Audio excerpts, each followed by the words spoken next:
Yaani safari hii ndio mmelindiki. Yaani hapa sasa hivi kama mbwa ibwai. Na kama mlizoea ile kwa juu anangojewa chini mimi nampandia huko huko. Yaani hilo mmelianzisha mimi ndo nakuja kulimaliza. Nasameaje? Yaani nasameaje? Mpaka ili nicheze. Yaani mimi kila mtu atakanicheze ngoma yako hapa. Kila mtu atakanicheze msondo wake. Ni mataalabu kuanzia saa 10 mpaka sasa hivi. Na bado hizi ninamkanaza yani hapa madongo ni bandika bandua.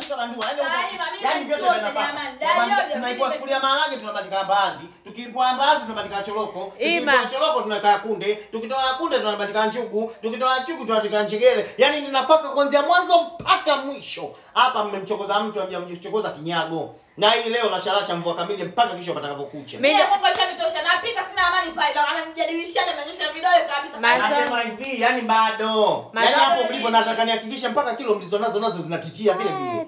Yani mpaka mnapungua. Yani upepo ukivuma na nyinyi mnavuma. Tutabakia nini na mimi na moyo wangu? Tupiki tu, ibaki nini? Zabaki nyingi tu kigongesha kisigina na kisigina ngaa kengele za mapumziko. Cheza mifupa mitupu.